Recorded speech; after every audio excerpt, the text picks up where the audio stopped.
पाण्यासाठी भटकंती थांबवण्यासाठी ग्रामपंचायत प्रशासनाकडून टँकरची व्यवस्था। कडक उन्हाळ्यामुळे गोंदिया जिल्ह्यातील अनेक भागात जलसंकट निर्माण झालेलं आहे।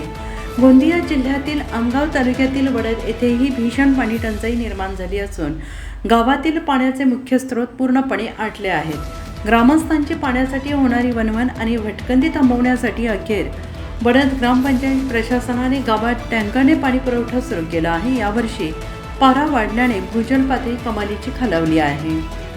वडद गावातील सार्वजनिक विहिरी, बोअरवेल आणि इतर पाण्याचे स्रोत कोरडे पडलेले आहेत। यामुळे गेल्या काही दिवसांपासून ग्रामस्थांना पिण्याच्या पाण्यासाठी भटकंती करावी लागत होती।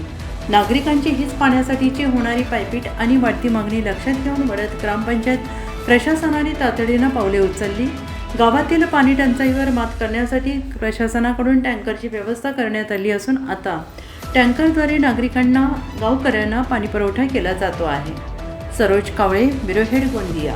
गावामध्ये आता पाणी टँकरची व्यवस्था झालेली आहे। गावातल्या पदाधिकाऱ्यांनी व्यवस्था केलेली आहे। परंतु माझे म्हणणे हे आहे की लोक ह्या 2-3 महिन्यापासून एवढे पाण्यासाठी म्हणजे तंग त्रास आहेत की ना विहिरीना पाणी, ना बोरला पाणी, आणि त्या कारणाने आहे तर हा रेग्युलर टँकरच्या तरी पाणी रेग्युलर मिळायला पाहिजे आणि हा पावसाळा येतपर्यंत पाणी मिळायला पाहिजे, ही आपली विनंती आहे।